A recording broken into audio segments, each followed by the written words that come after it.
Welcome, everyone. Good morning. Thanks so much for taking time out of your busy schedule around the world to come and join this conversation on World Rainforest Day. Happy World Rainforest Day.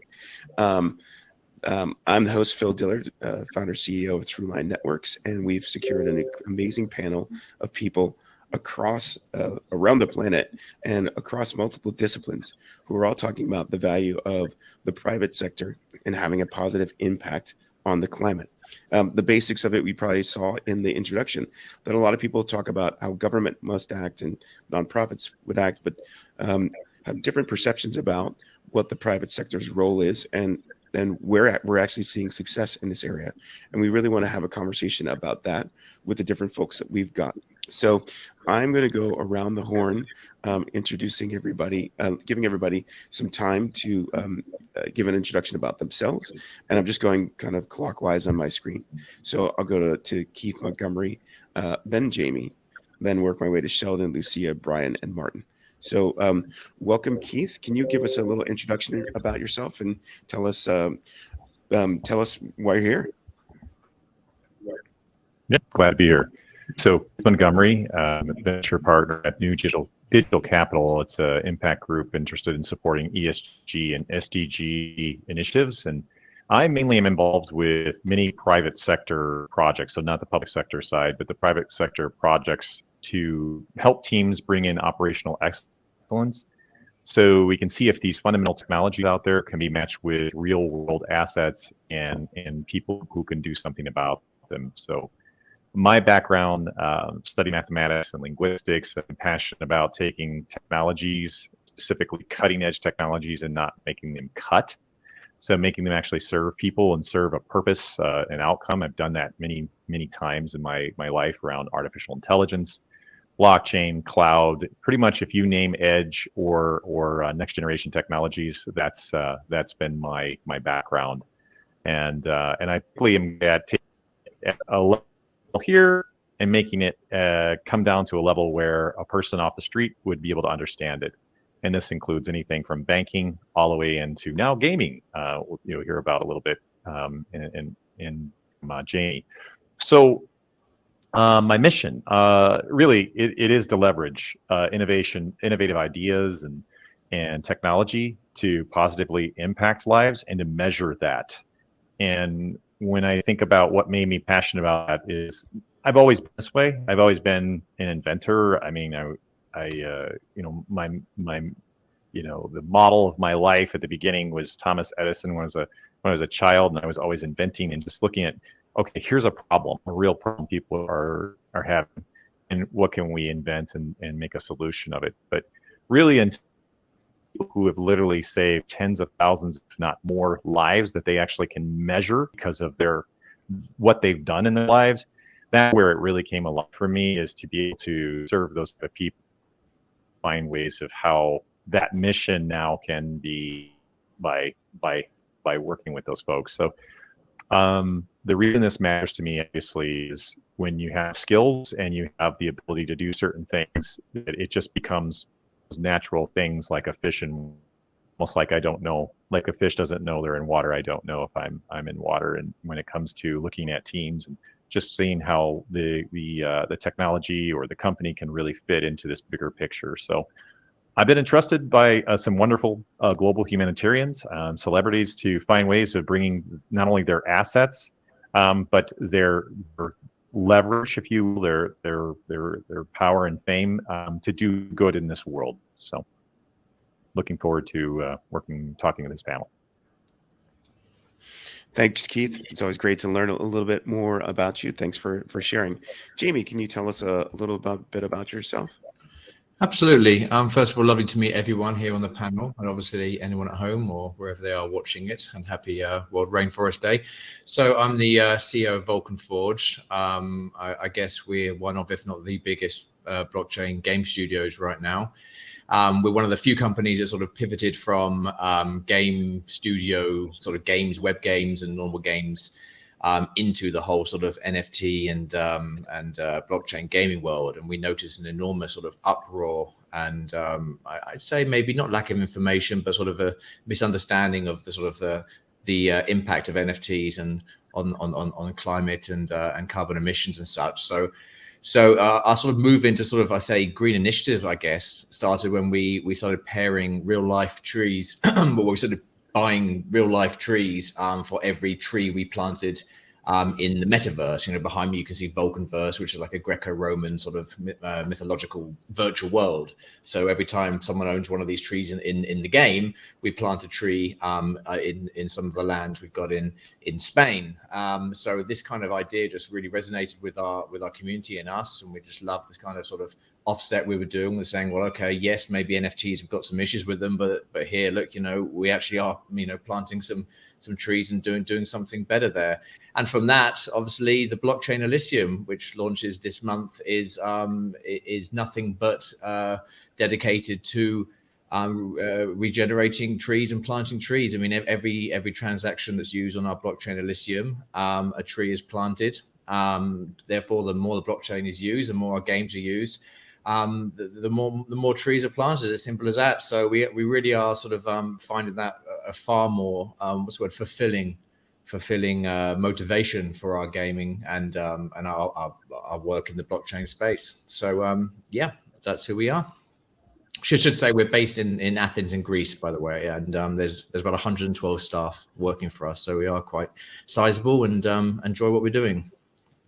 Thanks, Jamie. Thanks for sharing. Yeah, the company has a really great origin story, and you're pretty humble in talking about it. So I hope we can learn a little bit more about that.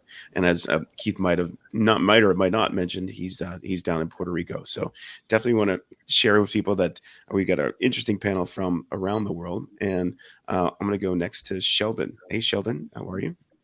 Hey, Phil. Thank you. Hey, good day, everybody. It's great to be part of this global event, and happy Rainforest Day. So I'm Sheldon Zakreski, and I mean, I guess you could say I've had a pretty linear, trajectory in my career. Started out in 1998, very early on, working in carbon markets and working in a policy capacity. But it was probably about a few years in that I kind of found my, sort of personal mission in this space, which was kind of shifting away from policy, which is a little abstract, to actually financing climate positive impacts on the ground. And I'd say the sort of aha moment for me is kind of going through that cycle, seeing a project in the planning stages, figuring out, will it work? How will it work?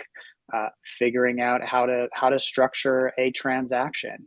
And I think the really exciting part for me is not just getting the deal done, but actually seeing the tangible, results on the ground in, the form of sort of a verified emission reduction. And, for me in my career, I think what really drives me is just always sort of trying to find. I've always been fascinated by market-based solutions. I'm probably one of the few people who, his career is actually his master's thesis. I know a lot of people can't say that, but I know I wrote my master's thesis on emissions trading, and just here I am, like 25 years later, still applying it on a ground level. And I was part of this thing that I think was pretty audacious at the time. A mere 7 years ago, worked for a nonprofit that started a private enterprise and used philanthropic capital to prove that carbon offsets were an investable asset class, and started out what sounds like very modest sums today, several $1 million. And happy to report that we sort of proved that not only we proved the thesis, sort of seeing it today of about probably a dozen to 20 companies in this space who are now sort of bringing about 10 figures of sort of assets under management, all designed to catalyze carbon projects. Thank you. Well, thank you, Sheldon. I hope we can definitely circle back to talking about voluntary carbon markets and what's working and what's not, and how the different expertise of folks that are on the panel and folks are seeing out in the world are making those things work, and where people can apply. Lots of good stuff to dig into there. I'm glad you're still using your master's thesis too. Pretty awesome. So I'll go to Lucia. Welcome, Lucia. How are you doing today? Hi, thanks. I'm doing great. I'm calling in from NFT NYC. So I'm currently in New York, though I live nomadically and have been since 2017. I currently run a company called Emerge. We are a technology solutions studio that's been working at the convergence of an intelligent Web3 with sustainable development. So we've done work in digital identity with the United Nations Development Program. We've done some work in reimagining corporate social responsibility and ESG tracking for corporates. We've also done a lot of in-house projects. And so with that, have launched an NFT collection that is gamifying rainforest protection as a personal cause. So essentially, the NFT is real-time responsive to how much you contribute to the cause of rainforest protection, either by donating to Rainforest Partnership or by playing our game, by using it as meditation support with the sound on, by participating in community events, and so on and so forth. It's also regressive. So we made it so that if you stop contributing, the NFT actually reverts back to its basic state. It's connected in real time to the rainforest. So if it's raining in the rainforest, it's raining in your NFT. If it's daylight, evening, you see that reflected in your NFT as well. 55% of the profits are going to Rainforest Partnership. We minted on Ethereum, which I know will probably, just responding to the question that popped up in the chat, it's minted on Ethereum. We can go back to why we chose that later on in the panel, but it was a very conscious decision. I also sit on the board of Rainforest Partnership. So I've been a longtime advocate of rainforest conservation, super proud to be celebrating this day with you all today. Very excited to dig into sort of these opportunities in impact, climate, and the private sector and the technology sector. I did start off my career in artificial intelligence and then moved into Web3 in 2016. So it's just been a while of like merging these technologies together to causes that I care very deeply about.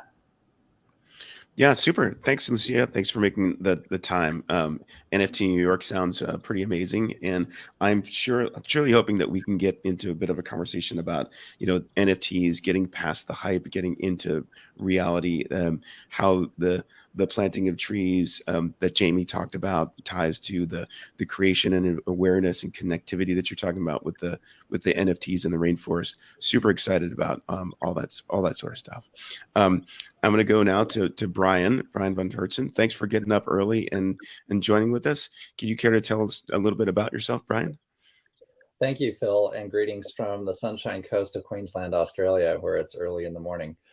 Really happy to be joining you here from the Climate Foundation, where we're working on regenerating life in the ocean. Our mission is to establish global food security for more than 1 billion people who depend on the oceans for their primary sustenance. Secondly, to develop not only enough food for humanity, but enough food for nature. And that is, we've done an amazing job of wiping out so many species in the oceans, not completely, but commercially extinct. And we've got an opportunity to move from doing fewer bad things in the ocean to doing more good things in the ocean. That's what marine permaculture is all about. And that's what I'm here to talk with you about today. Marine permaculture is an opportunity to feed the world, to generate enough bounty to support the 8 million species who can't vote on this planet as well. And then ultimately to measure the carbon export of these regenerative interventions and really scale it to the point where it's going to be practical. In many ways, I was really surprised to learn that, in the kelp forests off California, those forests can fix 15% more carbon per square meter per year than a tropical rainforest. So in many ways, the marine tropical rainforest in California are right offshore with the kelp forest. Now, the problem is the water's too warm and the nutrients are too low, nutrient levels are too low. And that means that a lot of that kelp forest is gone. And I was amazed to learn that in the past decade, over 90% of the Nerecistus kelp forest in Northern California has been wiped out by a combination of high temperatures, low nutrient levels, and the big warm blob and the El Niños that have been occurring over the past decade. So our challenge and our opportunity is to regenerate those ecosystem services offshore. Marine permaculture can provide the substrate and the restored natural upwelling that's essential to bring those kelp forests back on track all the way across the Pacific, from the kelp forest of California to the tip of Tasmania to, I would say, the shores of the Philippines, where we're growing tropical red seaweeds. And we've got 250,000 seaweed farmers on the front lines of climate disruption. Not only are the water temperatures too high and the nutrient levels too low, but those 250,000 subsistence seaweed farmers, those coastal communities, survived a Category 5 hurricane last December 17th. Now, their seaweed farms were wiped out, but our seaweed platform, just 5 meters below the surface, not only survived intact, but most of the seaweed was still on it. We were growing seaweed the day after the hurricane. In the last 3 months, we've delivered a 1/4 ton of seedlings back to those communities so they could restart their farms and regenerate their communities and their livelihoods and be able to continue in spite of climate disruption. These folks didn't have much to do with the climate disruption we're in right now, but they're feeling the brunt of it. And we see a huge opportunity to transform our work from doing fewer bad things in the ocean to more good things in the ocean. Now, my father was an oceanographer, and the year I was born, he was getting his PhD down at Scripps in San Diego, and the year I was born, his office mate decided to start measuring carbon dioxide on the side of Mauna Loa, and his name was Dave Keeling, and that was the year I was born. So in many ways, I'm a carbon baby, but beyond that, it's not a reductionist, carbon. It is a integrated solution. In other words, can we feed the world? Can we regenerate ecosystems and measure the carbon export? I mean, that's the challenge, is really to do that. When I was a kid, my father taught me how to swim, how to surf. He had me on a surf mat when I was 2 years old, and how to dive, how to free dive, and later scuba dive. And I got to see the bounty of the ocean back in the 1960s and 1970s. I mean, it was like, sea hunt. It was so beautiful. And we went from, hunting those beautiful animals to shooting photos, and then finally to working to regenerate. I've seen, schools of sardines that block out the sun or block out the rest of the ocean. Literally, you're swimming in a sphere of fish. And I met sea lions there and other things. Just an amazing bounty in the ocean. And yet today it's a mostly empty ocean. I mean, between you and me right now, there's 100 million square kilometers of mostly empty ocean. And the question is, can we regenerate the primary production of the ocean by restoring natural upwelling, by getting the fish habitat back in those kelp forests, by regenerating the sardine fisheries, the anchovies, ultimately the game fish, even the apex predators. On our marine permaculture platforms right now off the Philippines, we have thousands of sardines living under the platform. They brought in hundreds of tuna fish, and we've seen those tuna fish. Dozens of dolphins have spent more than a month living around the platform and enjoying all the bounty coming from it. We even had a whale shark swim 200 kilometers and spend 3 days with us. And it's just amazing to see that nature's voted with her fins. She's voted for marine permaculture. She said, "You guys got the good stuff," and it's just amazing to see. Give nature half a chance, and she'll rebound with exponential bounty. And so I see this as a really key opportunity, is to be able to regenerate life in the ocean, to help disadvantaged coastal communities, to really transform humanity's relationship with the ocean from one of extraction to one of regeneration, and to do so at a positive net present value. So we see this as a great opportunity. If we get this right, we can triple the area under deep water irrigation every year for the next 12 or 13 years, for the next dozen years. We should be able to not only feed the world, but also regenerate life in the ocean, and using less than 1% of one ocean, fix a gigaton or more of carbon, and ultimately be able to work towards regenerating a healthy climate in our own lifetime. Thank you, Phil.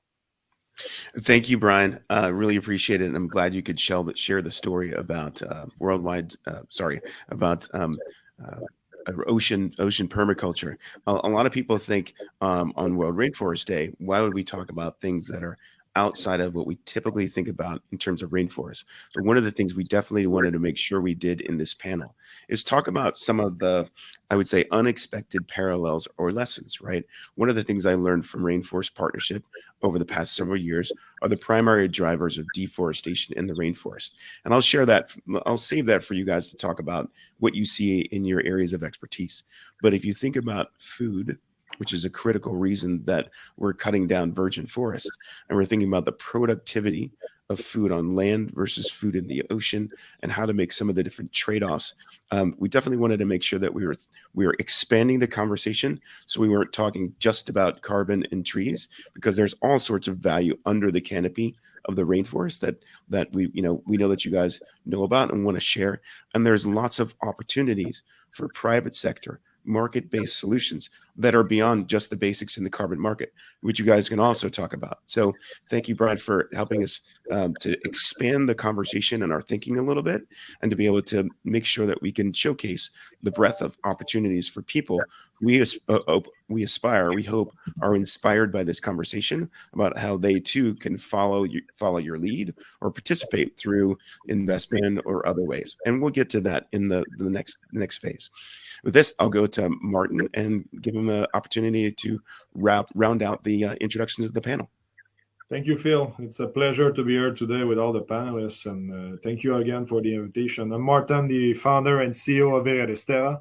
I'm a forester by trade, but I was born and raised on a dairy farm in Canada, so I was very close to land at a very young age. And my parents always showed me that if you want that land to continue to produce, you need to take care of it.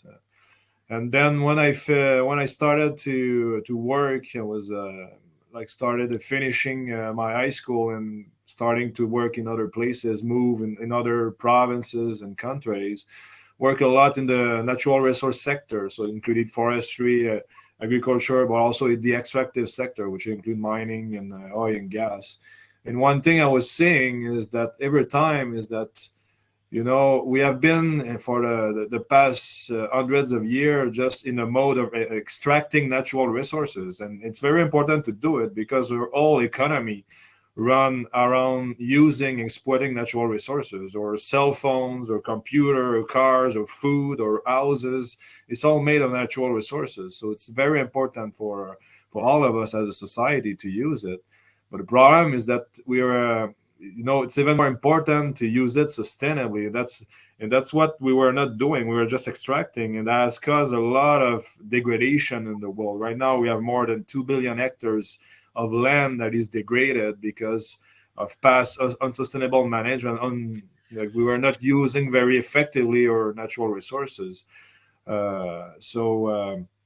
And it brings a lot of problems with, including a lot of up to 25% of global emission come from deforestation, land degradation, and land use change. So it has huge impact, but also has impact on biodiversity. More than 3.4 billion people in the world are living in degraded landscapes. So it's about 40% of the whole population. So these people usually are in a very vulnerable stage because they don't have access to economic opportunities anymore, or a lot less than it used to. And also there's huge impact on the economy because these land used to produce goods and services have a commercial value for us, but they don't do it anymore. So there are some research that have shown that they are averaging that we are losing $10 trillion of economic opportunities per year because these natural resources, these forests, these ecosystems do not produce anymore these goods and services that they used to produce. And so that's when I was seeing all of that, I decided to go back to university and do a master degree and specialize in ecological restoration, and also MBA global business after that. But my goal when I started Viridis Terra was to bring technology, but also a multidisciplinary team to fight that problem of land degradation all around the world. And at the same time, the timing was good because you were starting to see a lot of these governments and the international communities that wants to restore and reforest millions of hectares of degraded land as a means to fight climate change. And also a lot of companies, industrial companies that usually cause deforestation in their supply chain that wanted to start to reduce or remove all products that cause deforestation or degradation into their supply chain. So that's where one thing we were saying is that in the past, most people see restoration as a cost.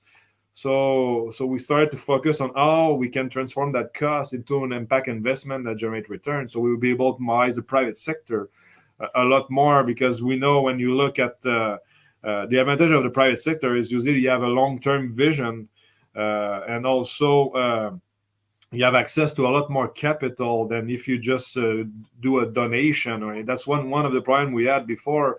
The NGOs are they are doing a very good work and everything, but it's hard to have access to the capital that is needed to be able to restore these hundreds of millions of hectares of the land. So So for us, we started to develop biotechnologies that increase by 2 to 3 times the productivity of the land, so we can create value on these land more quickly. And one thing is that the only way we can ensure that these activities are sustainable, so you sequester a lot of carbon, and the local communities and landholder will manage it sustainably, is by creating so much value that it's better for them to keep these new ecosystem in place instead of being in a degradation cycle.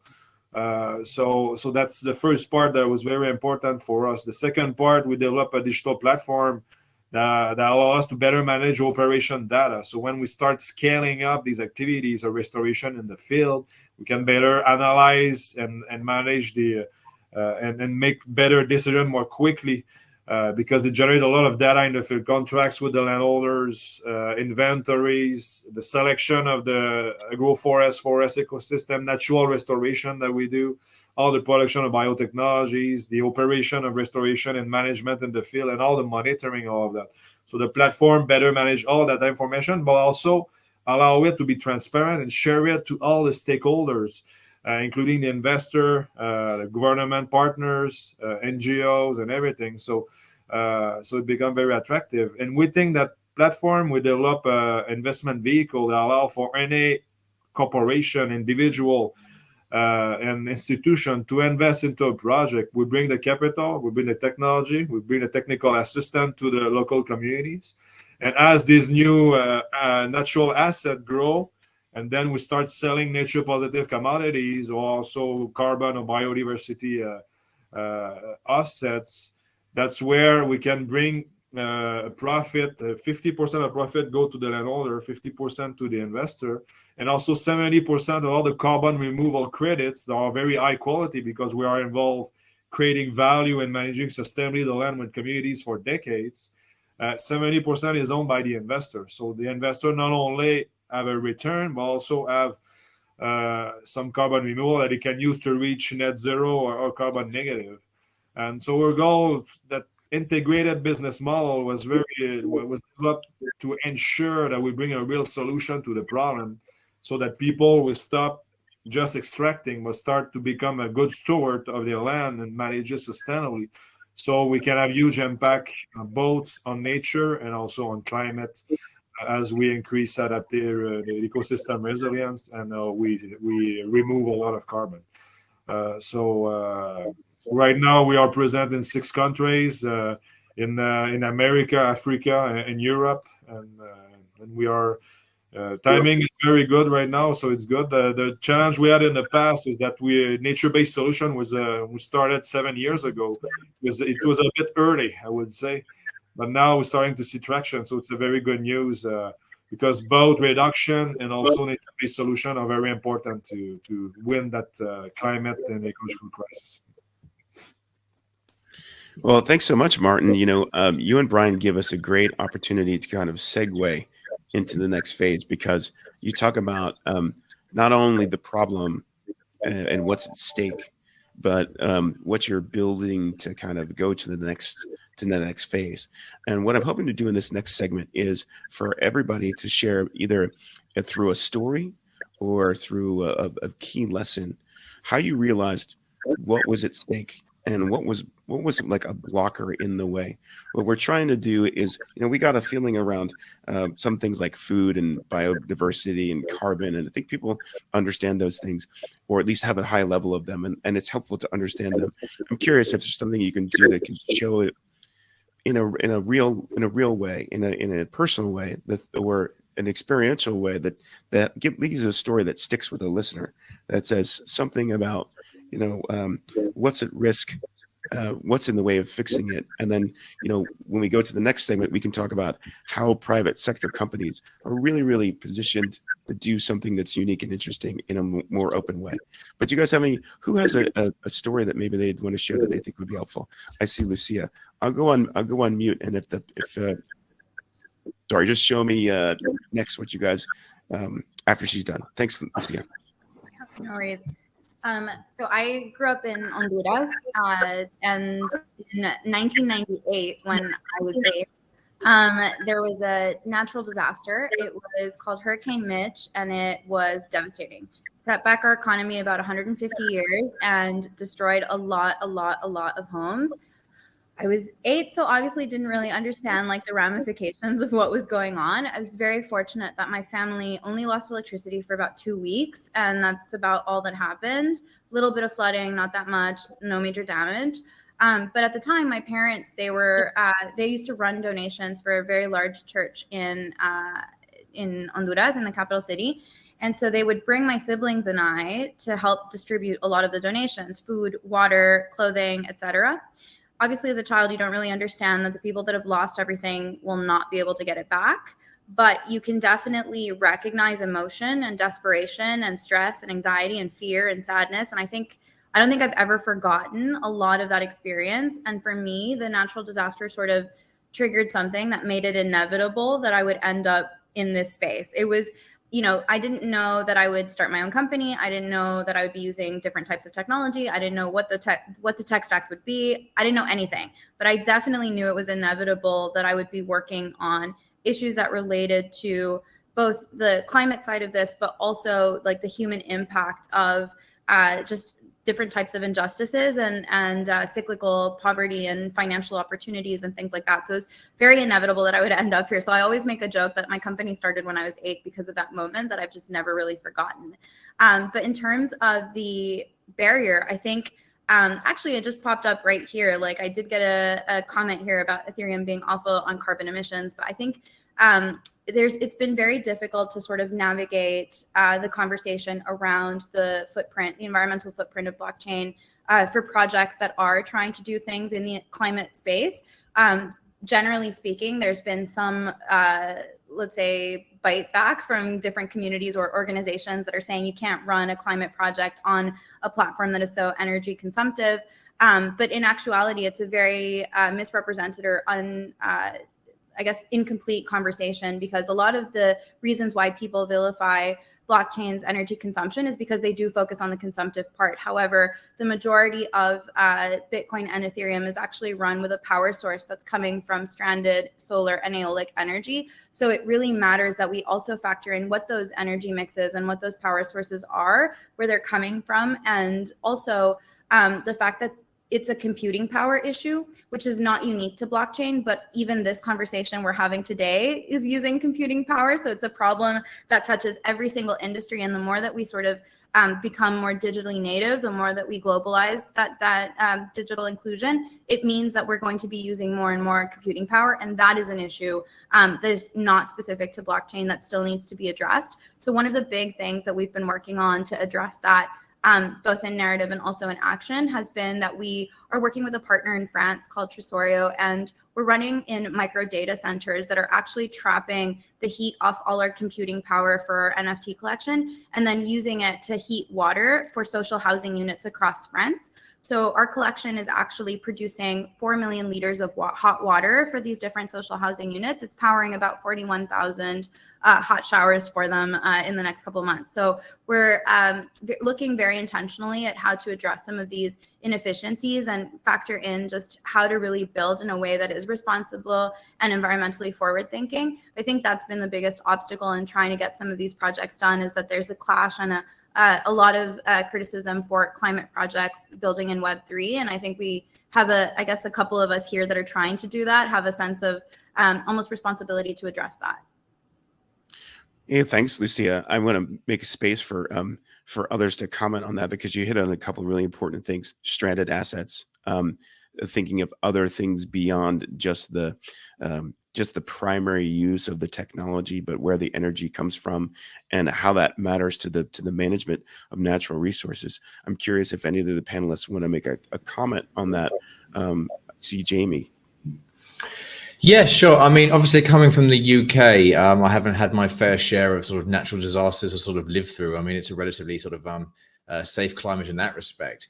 One thing I can talk about from experience is our sort of transition again through sort of the gaming world into the NFT world, and the obstacles we've faced in a bit of a backlash really from well, a lot of mainstream community, whether they're gamers, they're artists, and sort of just the general consensus on what NFTs do. So one of the main obstacles that we had to really overcome was sort of working out how to present it in such a way that, okay, yes, again, I don't know the actual sort of technical details of how good or bad NFTs are, but how we can sort of use that in a way to actually sort of, again, offer something better for the world in our tree planting initiative. One thing we found transitioning to blockchain gaming was that the ownership idea of an NFT made our community far more, like 10, 20, 30 times more attached to something they owned in the game than they did when we had sort of non-blockchain games on our agenda, on our resume. So what allowed us to do is, as we were building the game as we went on, people sort of were a lot more forgiving of how I guess alpha, beta, sort of how much more in development the games were, because they actually own the item. So then move on a few months and we sort of making this sort of real world sort of trees match to the metaverse trees. And people realize not only do they own this tree as an NFT in the game, but they actually own the tree over in Spain.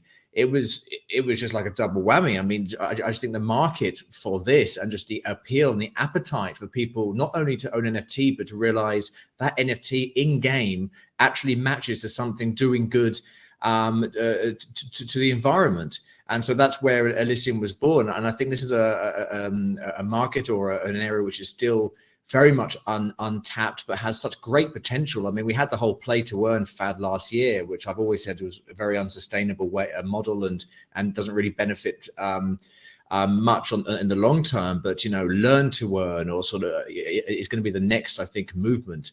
We are working on a metaverse project, which is entirely rainforest based, where you can own trees and you can explore them and examine the data of how they grow and where they are and all this kind of stuff, and own it within the virtual world. And just imagine that way you can walk around and learn about it. And the more you transact on the blockchain, you're actually planting more trees as you do. And I think deep down, majority of humans have this urge to be good and altruistic and know what they're doing is actually making a difference. So play to earn, play to grow, and learn to earn. I think these are the future, and it's very exciting for us because we're positioned very much in at the forefront, I suppose, of the green blockchain space. That makes a lot of sense. It sounds awesome. It sounds like, we talk a little bit about what we do in operating a business really well, and another about what we do in kind of restoring a business. And I think, I don't know if Keith wants to come and talk, but there's also some opportunities around things that we can prevent or innovative models that we can apply leveraging this technology. Yeah, there's coming to mind as well. And I think what Jamie's doing is fantastic, because the idea here is you start with a real business model and then you go in and start actually seeing what problems are there, as opposed to a lot of people came into the NFT space and says, I'm going to build an NFT and that's how I'm going to fund my organization. And so what we were doing, for the last 18 months, we literally looked through every NFT gaming, everything we could find, and proud to say that we've broken ground with Vulcan Forge. So I'm excited about that. But the thing that popped in my head that was pretty visceral, and it's good to hear from Lucia, because I wasn't aware of that Ethereum and Bitcoin had turned from coal and basically what we would consider really pollutive resources and becoming stranded. 5 years ago, I supported very, very closely a company that was looking to solve that problem, because proof of work obviously is very energy intensive in the blockchain world. And so the idea was, okay, how can we do this better instead of using energy that people already need in grids? There's not enough most of the time.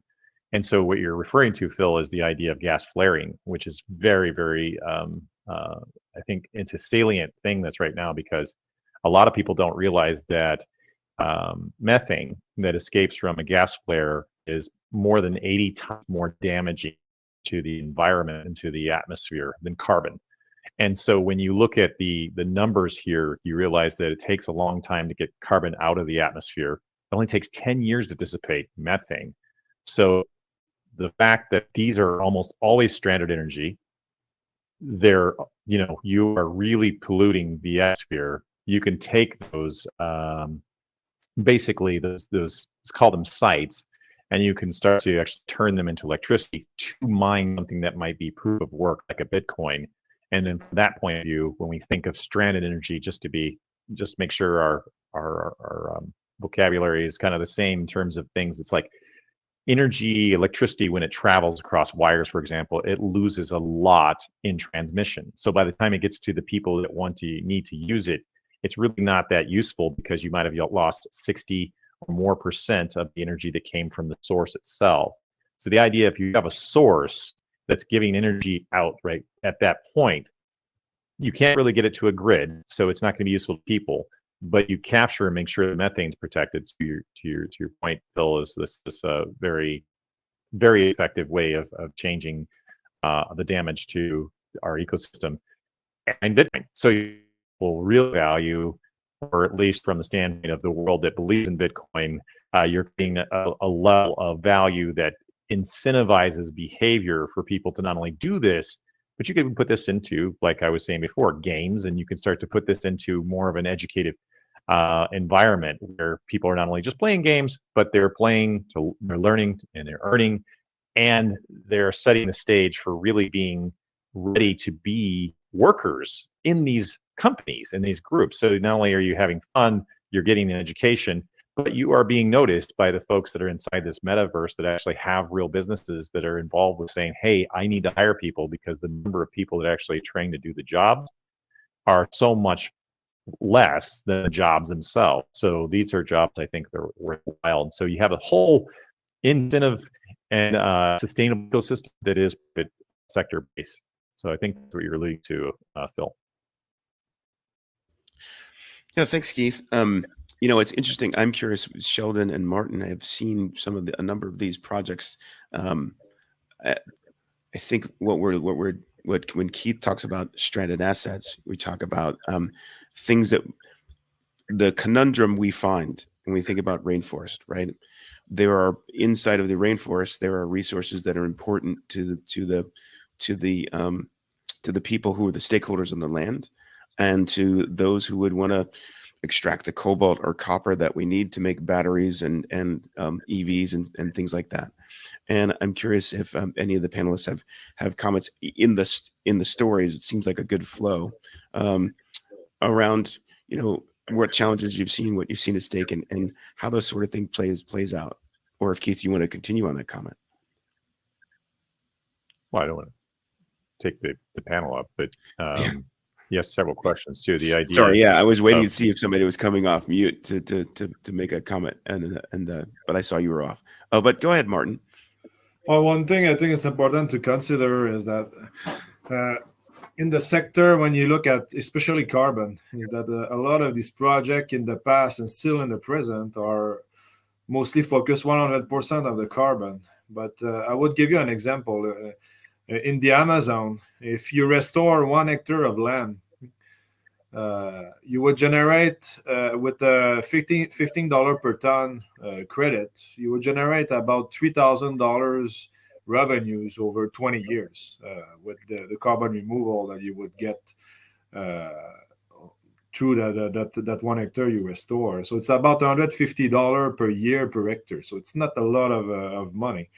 And after that 20 year, 1 tree on that 1 hectare could be worth $3,000 to $6,000. And so it's the one important part is that it's just carbon do not create enough value for the communities to stop deforesting and degrading the land. You need to create a lot of value for them. So that's the reason why when you think about carbon, you need to have an holistic approach where it's not just carbon. You have many goods and services into an ecosystem, and you need to work to create as much value with all these goods and services to make sure they will be managed sustainably over time. And that's one of the challenge we have right now in the sector, is that nature-based solution has a very important part to play, including mitigation. But a lot of these projects, it's a nice image, but it's not real climate impacts through times, permanent, lasting over time. And certification are very important, and all projects should get it. But certification is what happened in the past until today, but does not ensure that this forest will be there 1 year from now, 2 years from now, 10 years from now, 20 years from now, 40 years from now. So this is everything is about the business model and how much value you create. You can ensure that it's going to be sustainable and high quality with real climate impact. And so we need to start seeing carbon not as a commodity, but like a car. Because like if you buy, there are cars that are more, they have more a better fiability than others, and you usually pay more money to get that fiability. But that's also the same thing. If you want to create a lot of value, you need to invest more money up front, but you will ensure we have a real impact through time and everything. So that's the thing we need to move. We need to consider to ensure that we will develop the sector and have real impact and have real ecosystem that will be there sustainably on the long run, and that will generate all the goods and services, including carbon, that we need to fight the climate and the ecological crisis. I think you make a really good point there, Brian. Martin, you highlight what I've heard the folks at Rainforest Partnership talk a lot about is the value of the rainforest economy that's beyond carbon. And I hope we can get into that a little bit when we talk about in the last segment of what we need, what people can do and what we need to do more of to recognize that. But I saw Sheldon and Brian both pop off mute because they wanted to comment after you. So I don't know. Go ahead, Sheldon. Yeah, I'll add. I mean, I think I'm going to basically probably say the same thing that Martin has said. I mean, you with the sort of rainforest preservation concept, yeah, just like in terms of restoring and replanting land, you see similar economics when it comes to trying to protect and prevent deforestation, degradation of mature rainforests. I mean, I very much view carbon. It provides a revenue stream. It provides a ability, say, for these communities to kind of pivot away from those extractive activities to other activities. So if you look at a very common carbon offset type, it's called REDD+.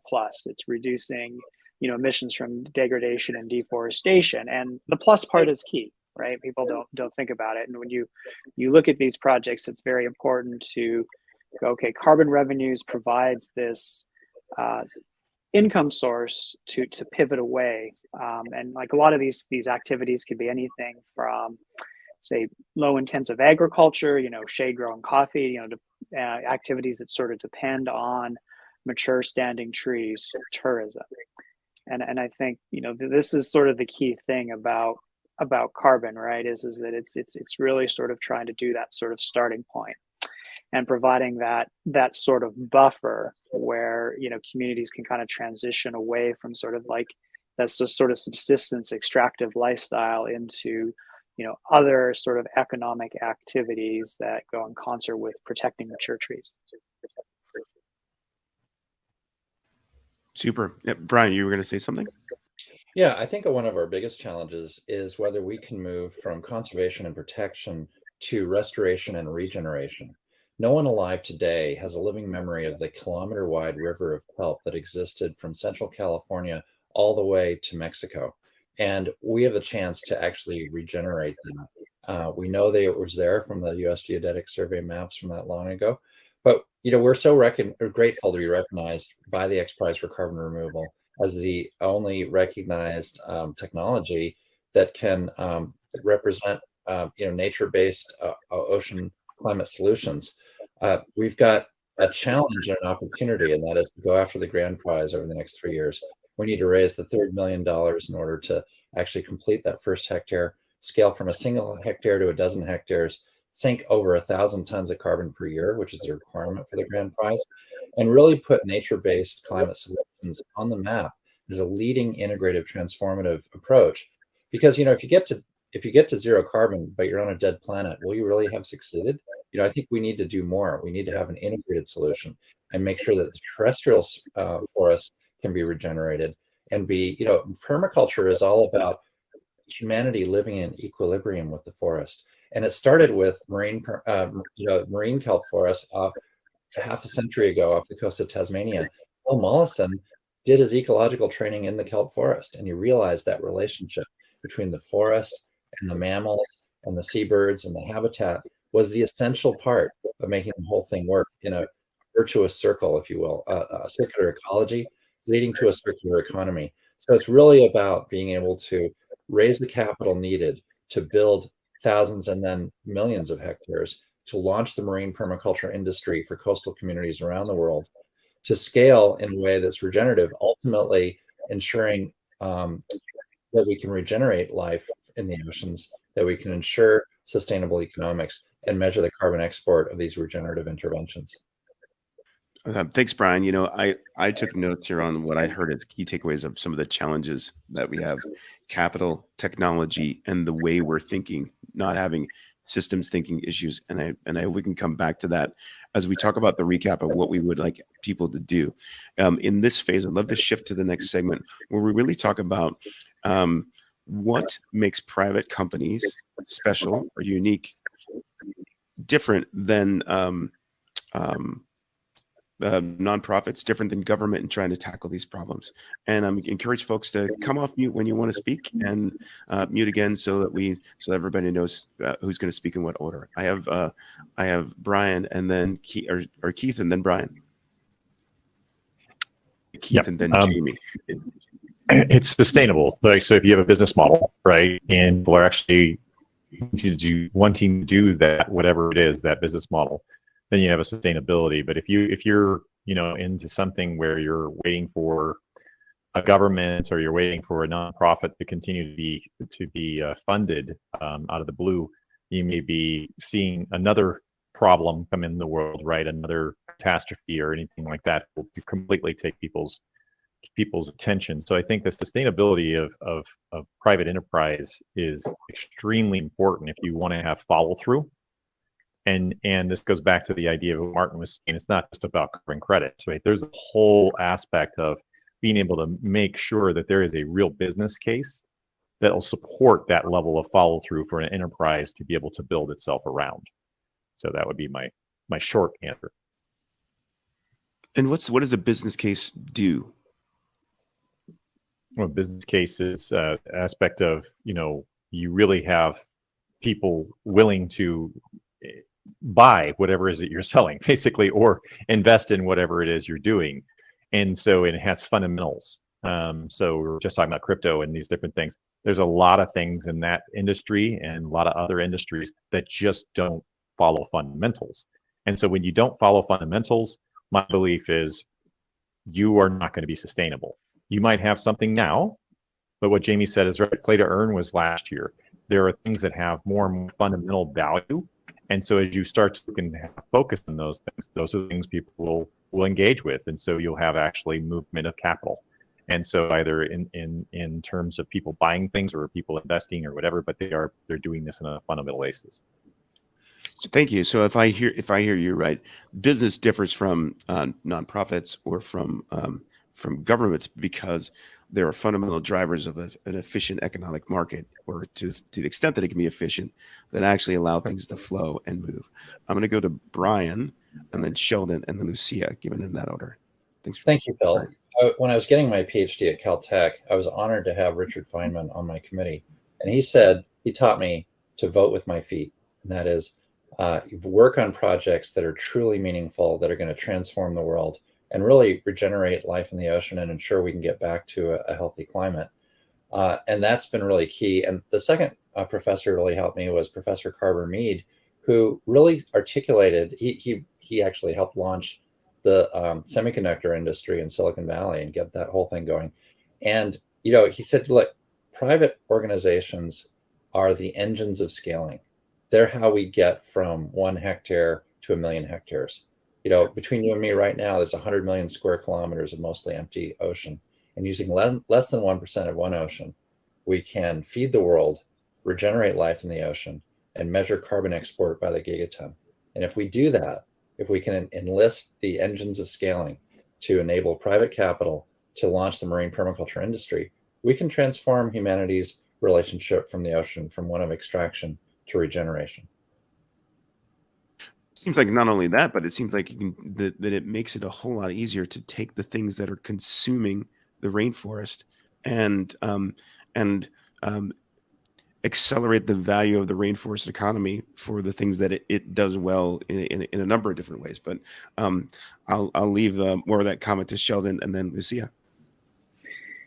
Yeah, thanks. I think for me, what sort of is a key delineating factor is how is impact defined. I mean, I think for governments and for a lot of nonprofits, because I do want to acknowledge there's a lot of enterprise focused nonprofits out there who recognize this, but for a lot, the way impact is sort of defined is,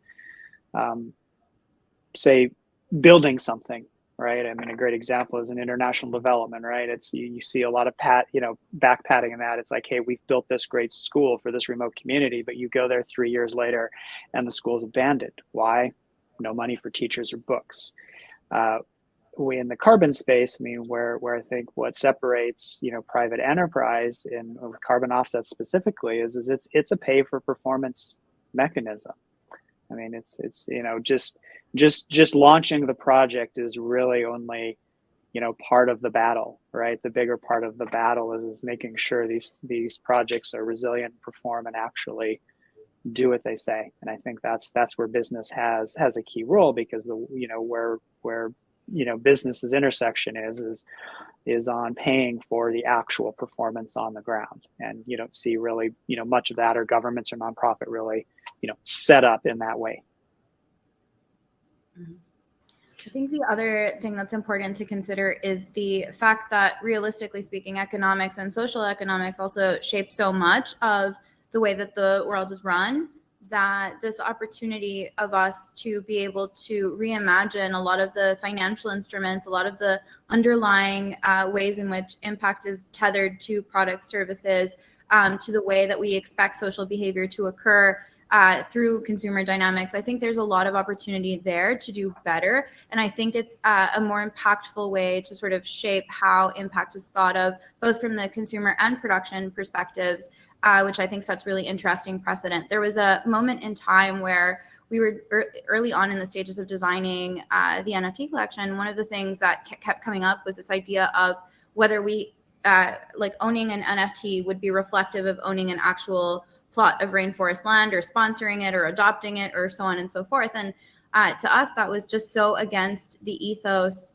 of what we were trying to do and the communities we were trying to work with. Because if the majority of the people conserving this view rainforests as a public good, then ultimately that's the way we need to treat it, and that's the way we need to align the incentive for the financial instrument to be. So for us, we immediately decoupled this idea that owning any kind of digital forest was twinning a physical forest. And to us, we had to rethink about the underlying socioeconomics of it, so that ultimately it would be motivated by your engagement to the cause of rainforest protection, rather than the idea that you own some piece of it.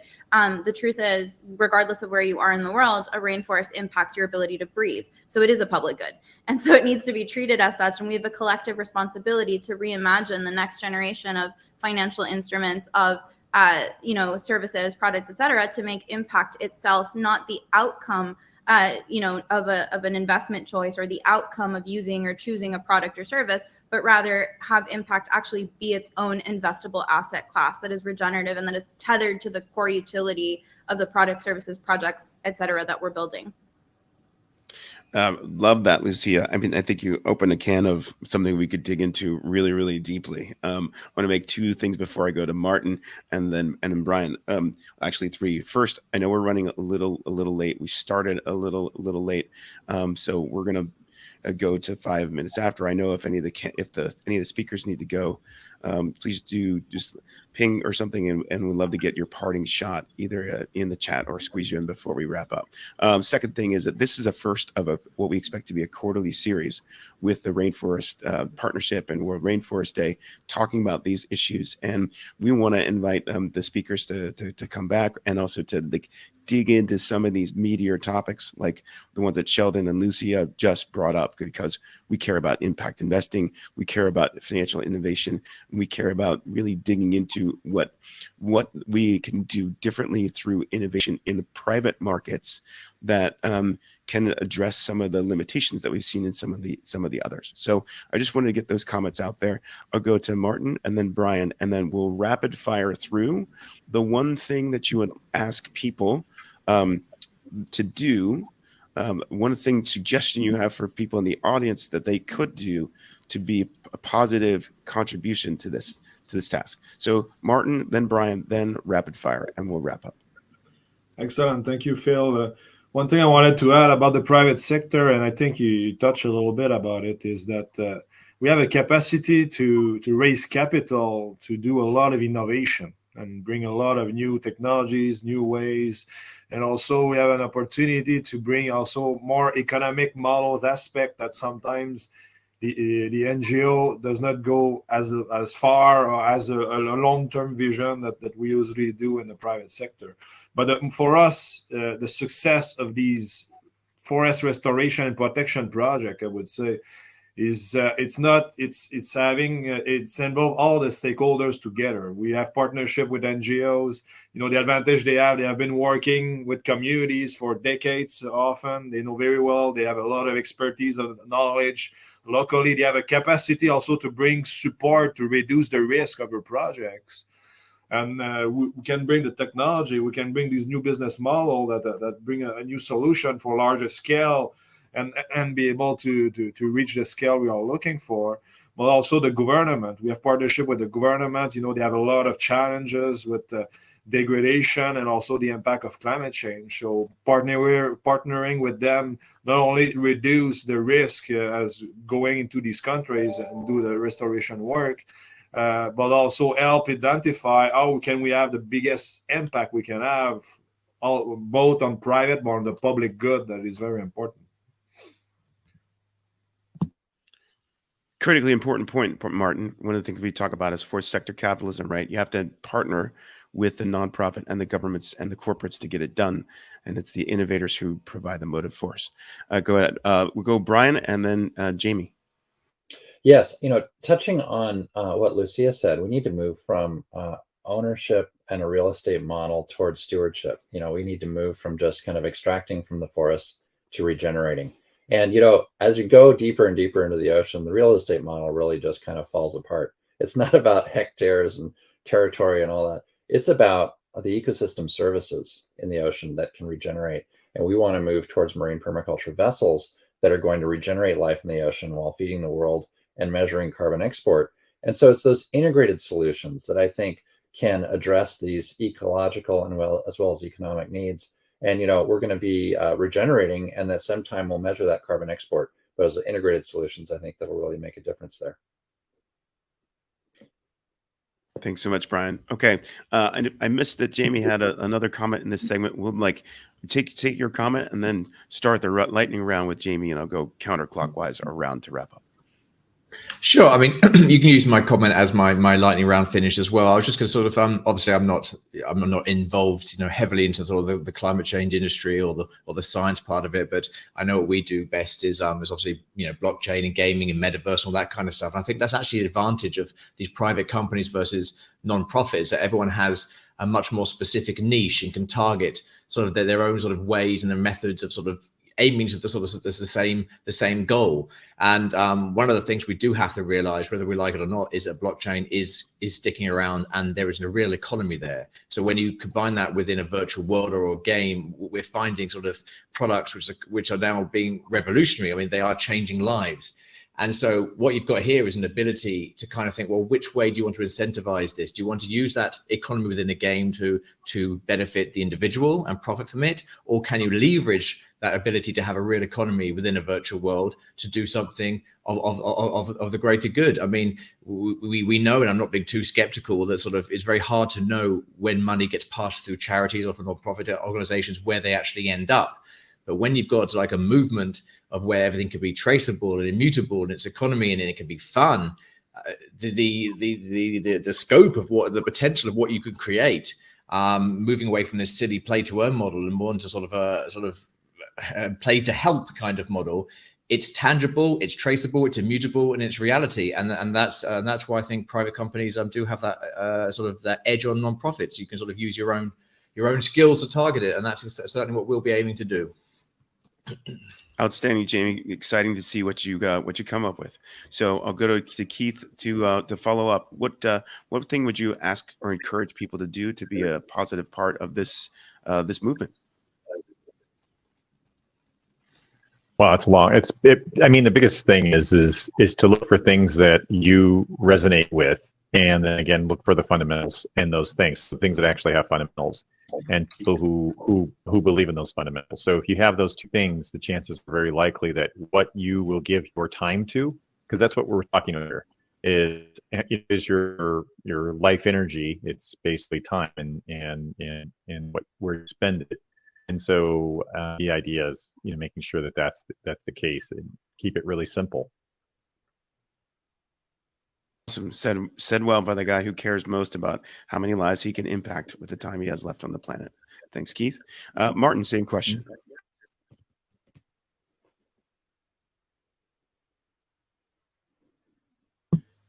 Sorry, can you repeat the question? Or Oh, sorry. The same question we asked to Keith. What one thing would you suggest people do or recommend they try to be part of the transition? Well, I think one thing I would say is for me, the financial sector is one of the biggest problems we have right now. It's feeding the climate and ecological crisis. Most people don't know, but their money, when they go to the bank, is invested in a lot of companies and projects that are causing the problem. But they are not aware of it. And it's very hard to find funds that are really impact funds that are with real impacts that are ensuring that have positive impact on all levels at this stage. So for me, it's people should start looking more in where the money is invested and ensure they will find products that will create a better world instead of destroying it.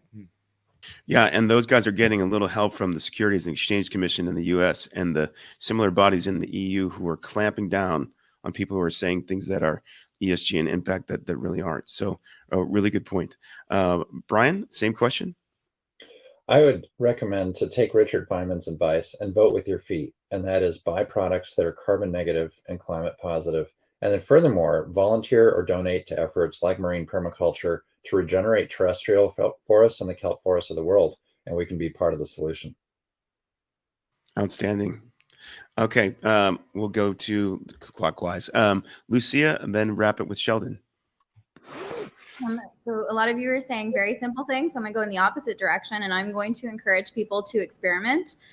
There are so many ways that you can build things now with very little knowledge of coding to no knowledge of coding. There are so many platforms that allow you to launch things, to launch campaigns, to launch products, to really think about what it is that you're trying to build and what it's going to do for the world, and just challenge a lot of the premises around that. Because I think even in Web3, and as someone that's a very fiercely passionate advocate for Web3 and blockchain-based innovation, I see a lot of products and services in our own sector reflecting a lot of what we call Web 2 or traditional finance. Even though it's taking place on a distributed ledger, a lot of the products are being modeled around existing banking structures, existing banking services and products. And so I think that to me is digitization or distribution, but it's definitely not innovation. And so I would encourage people to just experiment, even if you get it wrong,